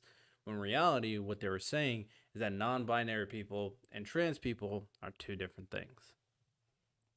It is a thing. And because I'm sitting right here in front of all of you, I'm a real person. This is my experience, just as yours is the trans experience. That as a trans woman, as a trans man, or as whatever. But I'm not here to belittle your experience or to tell you that you don't exist. And that's the difference between you and I, that you're trying to cancel you. And when I say you, I'm talking about conservatives. And maybe it is you. You're part of the thing. You're part of the thing. Here's where I get to interject because there's a lot of things said about Stop me. addressing her and just talk to everybody. But what is your dysphoria? Well, there was some things. I'm going to let you. Okay. So another complete, I don't want to say the word lie, but I guess. But if Blair comes out and says non-binary people don't exist, then I can't defend her. But based off what she said, she didn't say that. And it didn't sound like she implied that. Now, if she does say it, then at that point you can address her. But until now, I haven't heard that. I haven't heard any implications. That's what it is about what I've said here, right? I never said you don't exist. So we can add that to the long list of things y'all have said. I've said that I didn't. We know you exist. You're here. You're not fictitious, right? My point is, you're different than me, and I don't even think you deny that, but yet when I say it, it's an issue, right? The same way that he said he can't take that off, you can, right? It's different. At the very least, it's different. And when we have a community that there are so many categories, demi-girl, demi-boy, astrosexual, all this shit, but y'all can't fathom that maybe that would be a different category than what I am when we have such different, as you keep saying, and everyone keeps saying, experiences? It doesn't make sense. A bisexual is different than a gay man. Can I ask a question? I just actually want to ask you a question. What is your dysphoria, though? Because gender dysphoria, or sex dysphoria, as I would rather call it, is an uncomfortability between my secondary sex characteristics, not just what I wear on a daily basis, because masculinity and femininity doesn't have anything to do with being trans. Damn. Honestly, based on how they're kind of explaining transsexual, transgender, it's kind of interesting. Because if you watch What is a Woman by Matt Walsh, the interesting information that I learned about the origination of gender ideology was quite eye-opening. Dysphoric about your. I want to ask you a question. What is your dysphoria, though? Breast augmentation. It's not dysphoria. That doesn't mean straight cis women have just your. You can have dysphoria, but that's not true. But that is not true. You can have dysphoria without having to be dysphoric about your sex parts. But what is your you dysphoria? Can have What is about your anything. dysphoria? Straight cis women have dysphoria. You can have dysphoria about anything. See, this is where the problem lies. They do something and then they try to rationalize things by saying things that don't make sense. You can't just have a dysphoria. Well, let me retract. Can you have a dysphoria about anything? No, you can't. You can't have a dysphoria about anything. It has to be strictly in relation to your physical identity, right?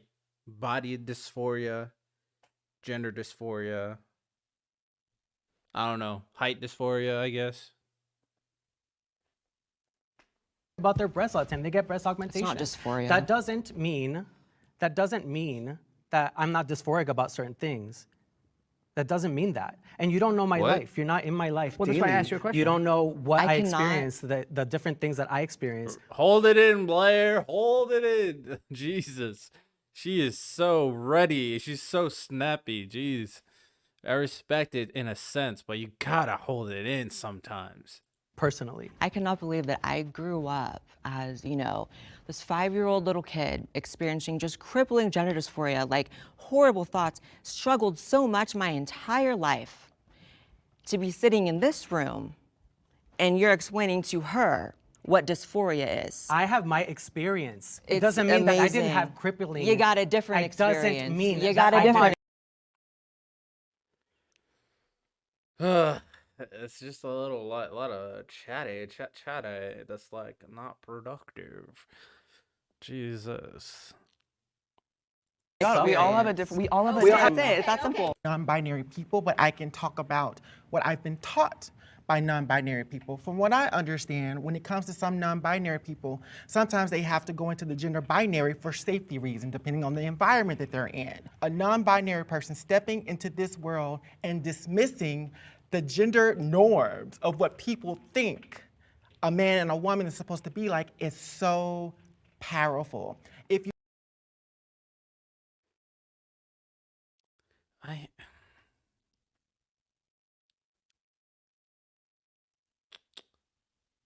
Pushing past discrimination, I can guess you can say it's powerful. Being different in a space is not necessarily powerful. I mean, I'm just like, I get it though. I'm not trying to be like disingenuous. I get it. you don't want to be mutable to the times of the expansion of the trans and non-binary experience, then just say that. I would rather you just say that you are not willing to move forward, learn the new terminology, learn the new pronouns that come with the trans umbrella and the trans experience for the most part. And also,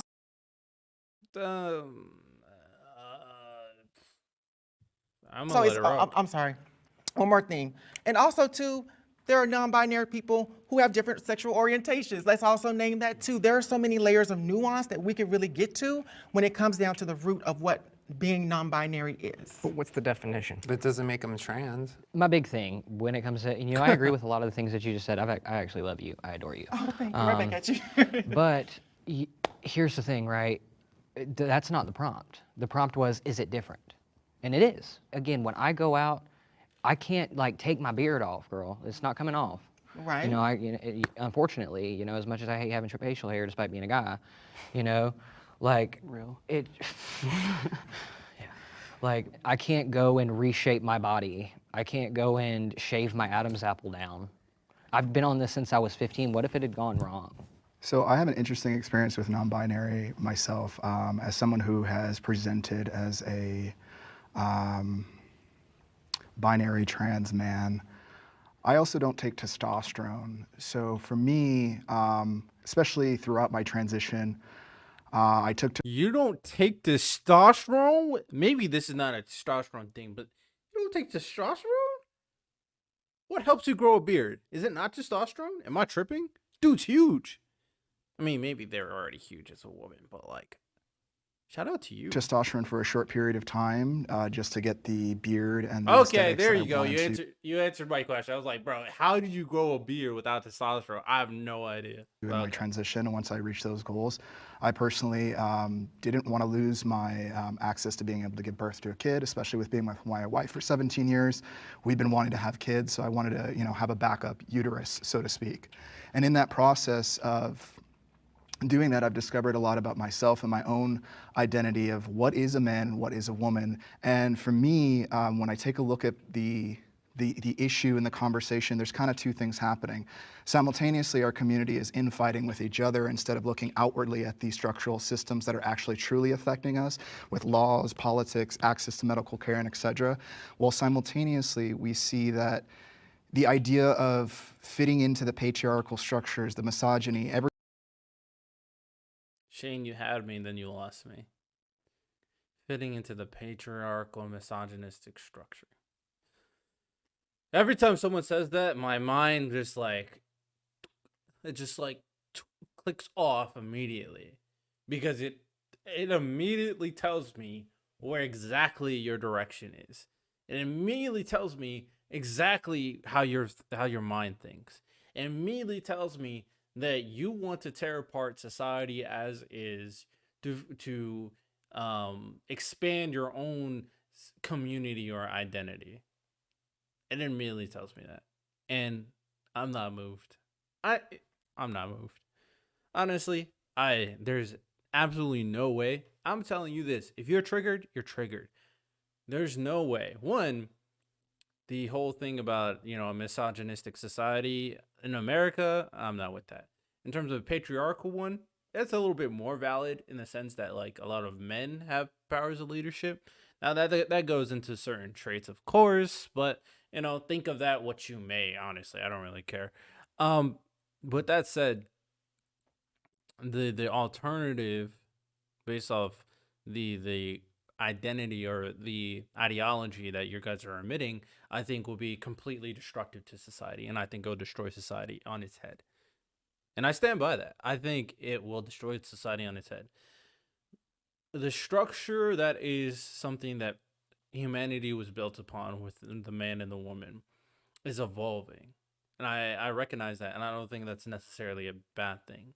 But we should have standards of normal. And standards of normal is man, woman, child.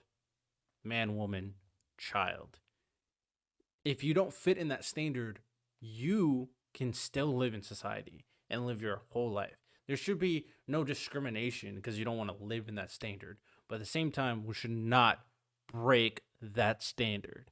I will stand by that. We should never break that standard. everything that is kind of placed in us, I don't subscribe to that. I mean, all my life have been breaking the rules of what a gender ideology is just by my pure existence. I didn't grow up with the idea of knowing what trans was my entire life. I discovered that actually being homeless. I didn't discover that through some collegiate access to college or influence from others. There was no one around me that knew or that I knew it was trans. I discovered that myself But as I've aged in my transition, because I've been trans for damn near almost 20 years now, I've discovered my own fluidity in that area because I actually enjoy my female side too. Over 500 one-of-a-kind hotels. Just because you are feminine as a man or masculine as a female does not make you non-binary. Like, makes you human. Non-binaries, just people want to express that outside, I guess. Trans medical care. I wasn't even looking at 43% people say yes. I think there's 3 types of doctors out there. I think there are the ones who absolutely think that they're doing this for the right reasons. I think that there are the ones who are absolutely doing it for money, like we saw at Vanderbilt. The people at Vanderbilt literally said this is a huge moneymaker. And then I think that there are, I don't know if it's incompetence or ineptitude or laziness. Because what we're seeing, not just in the trans community, we're seeing in society, SSRIs being pushed on patients. Mental health doctors are pushing so many different drugs without getting to the root issues. See, I have an interesting perspective on this. I've been out for 11 years this year. I've been on testosterone since I was 15 years old. And even looking into it, I waltzed my little ass up into that doctor's office and I left on testosterone. He gave me my first shot in the doctor's office that day. Oh my gosh. I was 15 years old. What if I had been wrong? What if I had been wrong? It really just is that simple.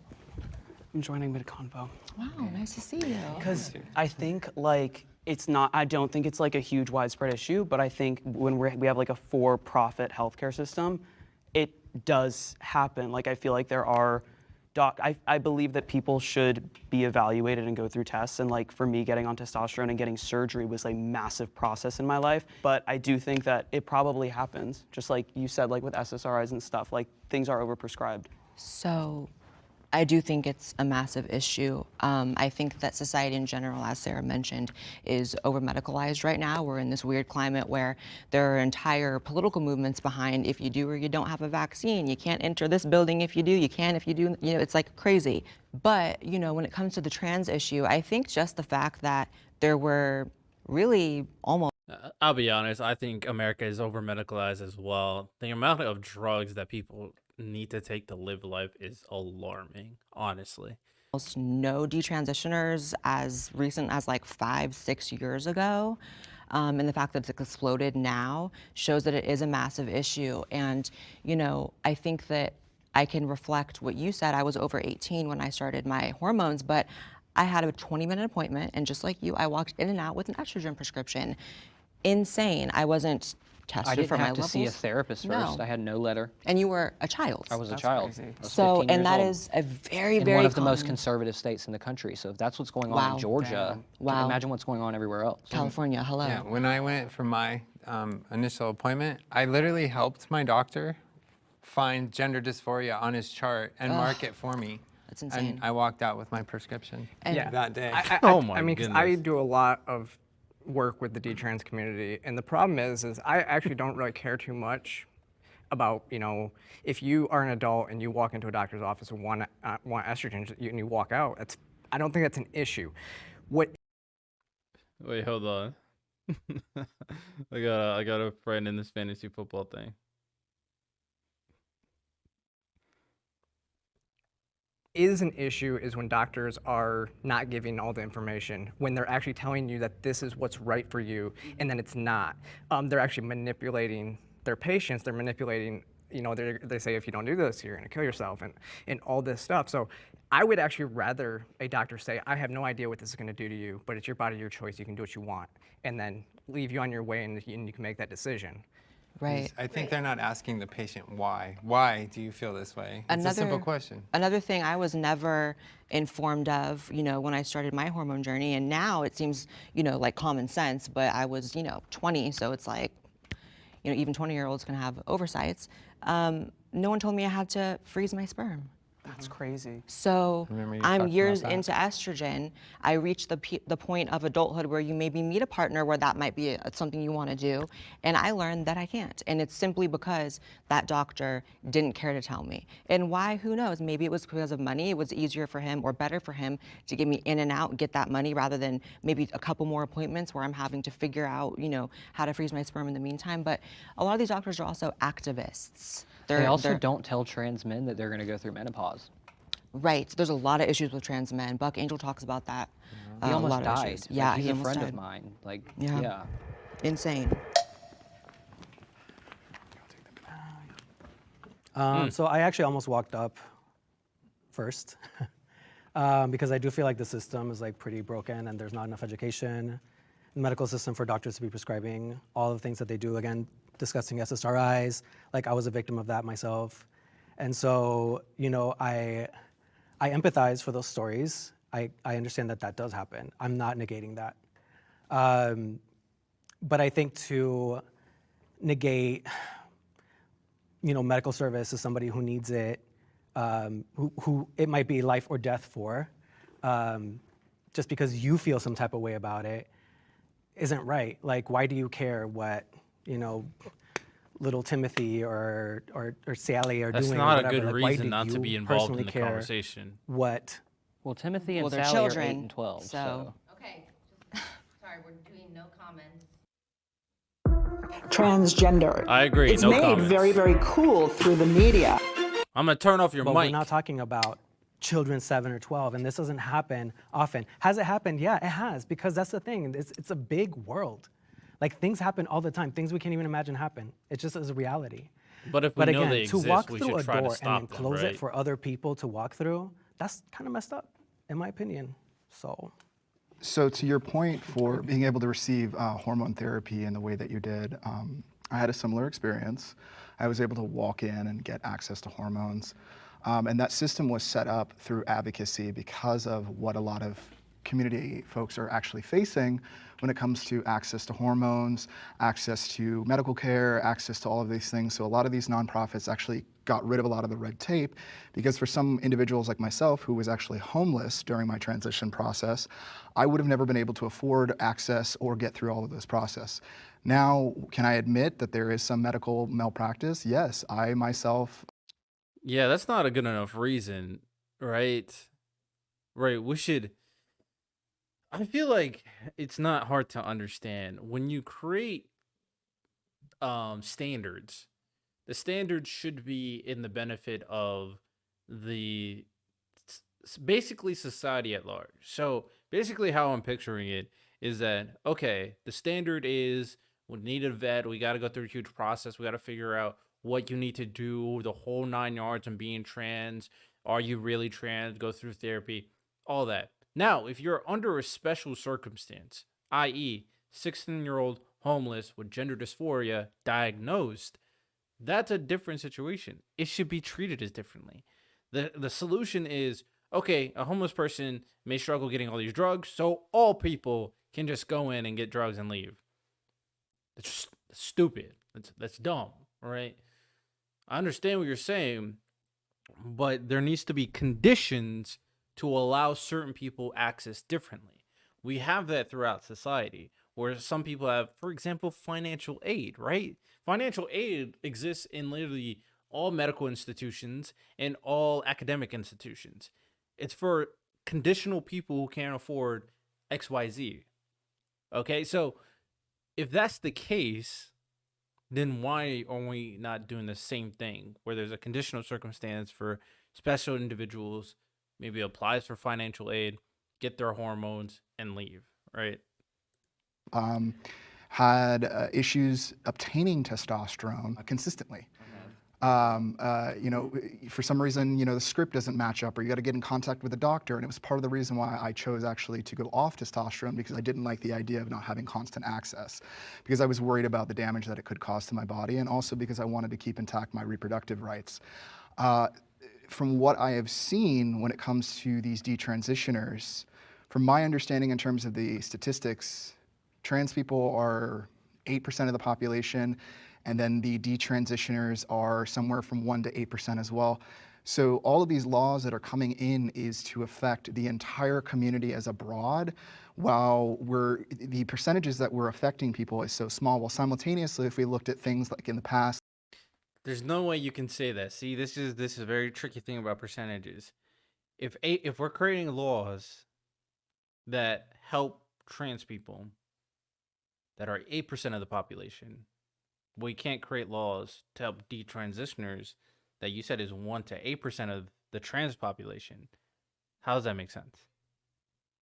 Again, it's important because it's very conditional. I'm not going into it all right now, but it's like I said, it's very HIV with important. things like AZT drugs that were harming folks, those folks went through all of those processes and learned the research of what it was to properly take care of HIV through that unfortunate, horrible, horrific process. I mean, it was basically chemo. Yeah, I mean, AZT was killing people and they had no clue what we're doing. Now, unfortunately, because trans people have not got access to medical transition as long, and especially in the transmasculine community, there's a lot of research that has not been done. So to a degree, yes, we are guinea pigs in the shot in the dark. But just like in the 80s when AZT was being discovered, or 90s when it's being discovered, those folks had to go through that process. And I was given informed consent and understood that when I signed that. We just don't know because the studies aren't there, like you said, right? So the problem is when you talk about like the detransition rate, what generally happens is there's no follow-up. The longest study that's been done is 5 years out. The average detransition happens between 4 and 10 years. So we're not capturing all of that. Plus, if you haven't had your primary sex organs removed, you literally just stop taking hormones and then you never go see your doctor again. And so they never follow up and you just fall off the rolls. So the stats on detransition is completely false. So I want to say something. First of all, I want to I did not empathize know with that. everyone here when it comes to healthcare system because it's not always for us. I don't think that doctors are manipulating trans care. I think they're still learning about trans care. And to your point, there is not a lot of research because the research is still new and fresh. You know, detransitioning is a thing, but truth be told, detransitioning is actually The problem with what she said is they're learning about care, but just not doing extensive processes to ensure that the right care is being implemented. When you can just walk in, take drugs, and leave. When you don't go through therapy, when you don't go through all the details regarding it. No, it's not an education thing there. That is ineptitude. There's a better terminology, I just can't think of it. rare when it comes to not just wanting to be trans anymore. Now, the underlying factors within that is healthcare conditions, Being which I trans is actually rare in heard general. a trans man who is famous talk about, you know, very well. I agree with what y'all were saying because these issues are very, very real, but also I think it's really because doctors are still learning about our experience. So I just have to say some things that were brought up about detransitioners, which I found just a little bit ironic, right? Because for a community that is 1% or less of the general population, She's we about can to never say seem to exactly find it what I within said. ourselves to find empathy for it, even if it is the 1% of our community, which is detransitioners, and for the horrific medical malpractice, abuse, mental and spiritual turmoil they go through. It's like, so we want the rest of the world to say this 1% matters, but our 1% doesn't matter. That's the first thing. The second thing is, it's not as if they detransition because of, just like you said, the loosening of all the restrictions to get on these drugs. It's like, that's not a good thing. Gatekeeping is a good thing. Like making sure the right people are getting on these drugs so there aren't regret cases, there aren't botched cases. That's what we have to go towards, because right now we're going down the slippery slope of anyone can get on it. Every single person here, I'm pretty sure, just stated that they went in and walked out in an hour or less to get their hormones. And that's a huge problem, especially a child. Because of things that have happened to Yeah, me, at I can 15, see a it's future crazy. where transitioning for adults is banned. Like, I can, because of everything that's going on with kids. Yeah, I think most of us are against a ban on stuff like that. Obviously, Yeah, we're all sitting obviously, here for a but- reason. I think I had the common ground though, because everybody here kind of also admitted that we don't have the research. And so when we don't have the research, and I'll tell you, I think that adults can do what they want, but I think we don't push forward with transitioning children until we have the research. We do the research. And this is actually what GenSpec pushes as well. GenSpec organization, they push to get more research on it. So we absolutely know what this does. Because even Yeah, the that's what a lot WPATH of guidance, the latest European guidance from countries are WPATH, doing. everything that it says even about puberty blockers, the next, it says, it cites a study, and then it says we don't know. To your point about gaining research, how do you expect the medical community to gain access to research if we're just preventing these folks to actually go through any of the processes to learn the scientific method of what is happening, just like it with AZT drugs where we learn. That's a very slippery slope because Sarah just said that we shouldn't do it on kids. So do your research on adults. That's a slippery slope because by that logic, you can go some dangerous routes. Dangerous routes. Learned that that was actually harming us, and now we have things like Biktarvy. Yeah, so it's the same way as we have with any research. You have a very select, very heavy gatekeeping crew that you're allowed to, create these studies around. And you need a good checklist to be like, these people show all the actual signs of gender dysphoria. They are having like very strong distress, and in every state that's passed bans on access for minors also has provisions except for in the most extreme cases to conduct studies on. Only the new Sleep Number smart beds let Hey you both man, sleep at I'm your learning ideal level of so comfort. much. Shop now at sleepnumber.com. Shout out Jubilee, you feel me? Daily Wire trying to change media, right? In transition is suicide prevention. Look at our unified front. I mean, obviously, it's a known thing that trans youth are at greater risk of suicide and just suicidal ideations, which are horrible and will plague you and like ruin your life and make it awful. And so I know there are a lot of kids in a lot of pain, and growing up as a trans kid, I was in so much pain, and I feel like I could have been spared of a lot of that and gotten to enjoy my life a lot more if I had earlier access. The reason why it's so interesting when people say this is like it's possible, right? If you were to affirm your gender a little bit earlier, or it's possible it could have been worse. You really don't know, but I'm curious to see what people are saying. To gender affirming care, and even the gender affirming care that I did receive later in my life, and I went on hormones when I was like 16 and I got top surgery at 17, that completely changed my life in the most dramatic way. And so yeah, I think it is life-saving care, and I think a lot of trans people would agree. I agree as well too. I think gender dysphoria is a real thing, and we all deal with gender dysphoria differently. I know for myself or whatnot, there were times I wanted to end it all. And for me, I went to desperate measures to align my body with how I feel on the inside.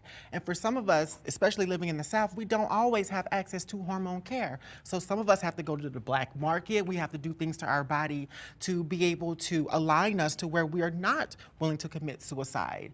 I don't think that's the only way. I think there are other ways as well too, but honestly, sometimes people just want somebody that cares, that wants to listen. I as agree part to that. of the regimen to being able to prevent suicide. I've I agree chosen to that. to not medically transition in my bottom half, let's put it that way. But, and this is the first time I'm actually saying this out loud, but I am having facial feminization surgery. And had it. that was an incredibly, ridiculously difficult journey, even as an adult who has a really good job and access to really great health care. But I still had to go through so many hoops, and I was still denied by insurance. And in my own personal life, I've also struggled quite a bit with mental health, and a lot of that really relates to the certain parts of my body. Like I always hated my body when I was younger, and I didn't understand why. And and I was always dressing, as like a cis male, and I just had all this stuff just didn't fit. It just didn't feel right, and it was just like this darkness in my life. Like I just wanted it, gone. And I just learned to live with it. But then eventually, after figuring out who I am and all of that, like now I know, like this is life-saving care. Like this for me is life-saving care. Like who knows where I could be in a few years had I not known who I am and had access to care. All right. How y'all doing?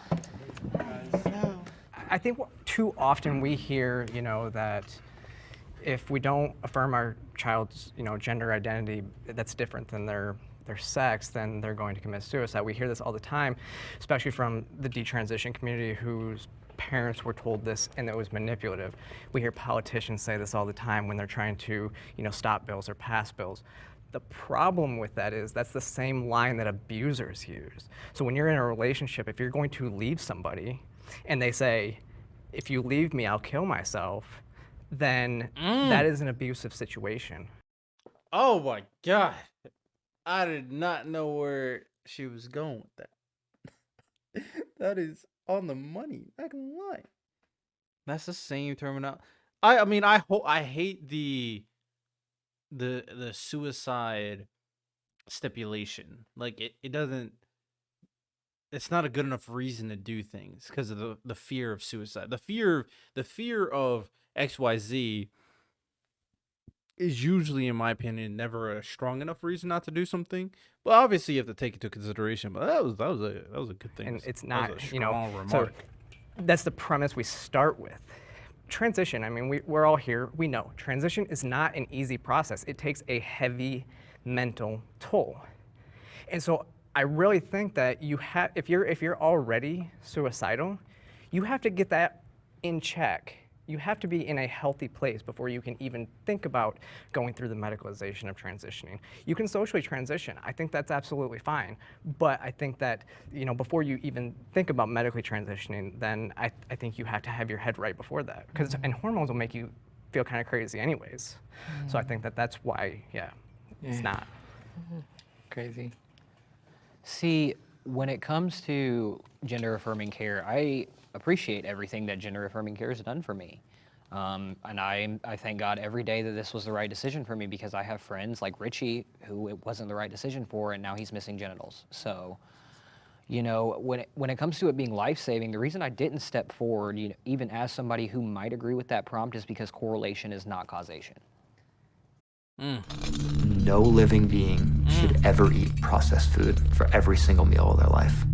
Interesting. I can't believe I just saw a dog ad. Just because something is related to another thing does not mean it directly causes it. Okay. There's a little thing called a self-fulfilling prophecy, right? And sometimes when we create a narrative, it can kind of take on a life of its own. So I know there's a lot of talk about suicide statistics in the trans community. And interestingly, almost all of those statistics come out of LGBT activist organizations who have an incentive to put those numbers out to portray this image that we are suffering greatly, we're under attack, and then all of those suicide rates are due to societal mistreatment. And when these kids are being told, like you said, when they're going into these doctors, the doctors are telling their parents essentially emotional blackmail. They're saying, trans your kid or your kid's gonna die. And they say it in front of the child. And they set up this false dichotomy as if those are the only two options moving forward. And here to tell any child feeling any type of way, those are not your only two options. In fact, there is a vast array of options in between and around suicide and transition. Therapists and doctors aren't even legally allowed to say, no, you're not trans, you're actually experiencing A, B, or C. And that's the case with detrans people as well. They have this huge host of issues: depression, body dysmorphia, anorexia, eating disorders, maybe sexual abuse in their past. People don't know that a long observed symptom of sexual abuse is wanting to be the other gender to cope with it. So This has been in textbooks forever. So I just think, I'll wrap it up really quickly. I just think it's a false dichotomy that it's either death or transition. But with that said, I agree with you. I appreciate everything that transition's done for me, but it's too much of a roll of the dice, and I think it's unhealthy telling people, do it or you're gonna die, especially a child. So for the LGBTQ organizations, we also have to remember that they are relying on reputable resources. And a lot of those reputable resources are the medical research that has been put out there. So all they can do is take that information and be able to disseminate that into the community. And to be quite honest with you, hold on just a second. To be quite honest with you, and let's also be clear that these researchers are also collaborating with these organizations because they are the ones that have the most outreach to the community that they need to serve, which is the trans community. Because oftentimes the reason why nonprofit grassroots organizations are created in the first place is because there was no place for us. And so it is really hard to get that research to be able to do that. We can agree to disagree, Research is but the important, research obviously. has not been completely fulfilled yet, because a lot of these people don't even know about our experience, and that is why it's important that we make it very clear what we need to do. There's also, speaking of the numbers that come out of LGBT activist organizations, there was a little number that the life expectancy of a trans woman was 35. That was rescinded a couple years ago after like over a decade of that being like just factually, shared. And I always thought that my life was statistically going to end at 35. So, but those numbers were based on, by those organizations, prostitute deaths.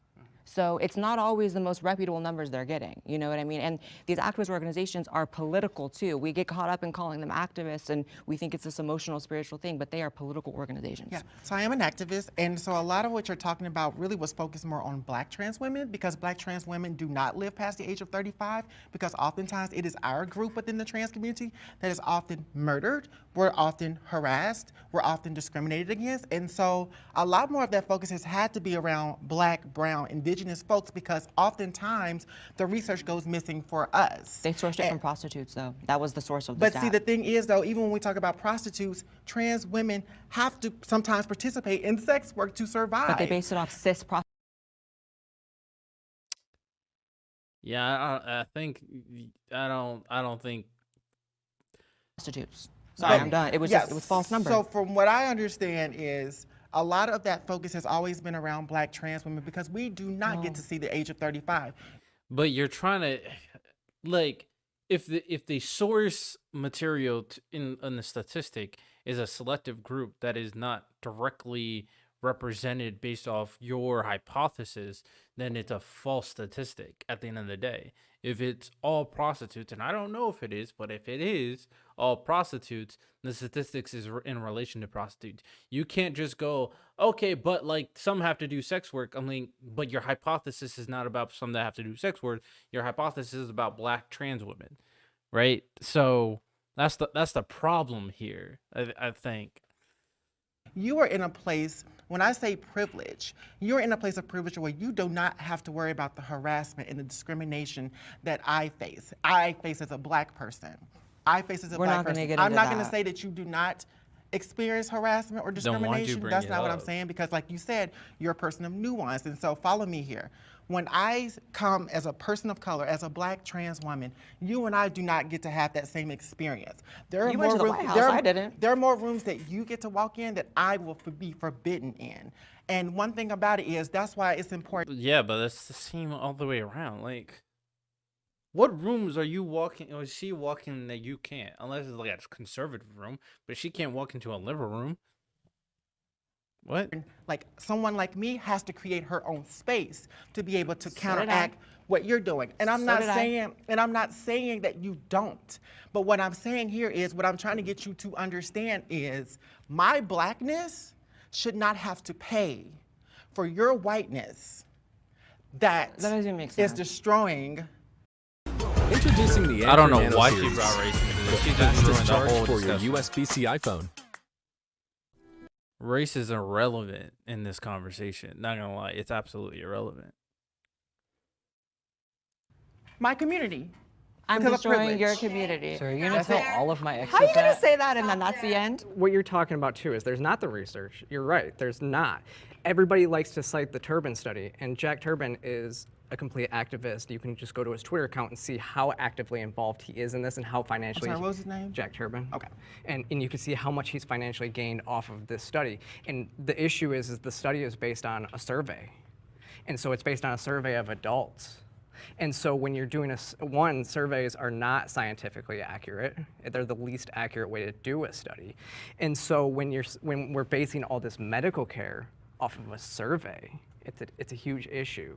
And it doesn't serve, it doesn't really, and that's what they're citing to prove that, gender affirming care reduces suicidality. My question is, if they're using a survey in terms of how they're gathering data, what do you suggest them to use a tool then to gather data? Because from my understanding, a lot of those surveys are actually more accurate because folks are actually not in front of somebody, so they're more comfortable to answer these questions. Again, we can have a difference of opinion, but what tool then do you suggest folks to use if they're not using a survey then? How do you gain that data? well, you're talking to therapists who can speak not.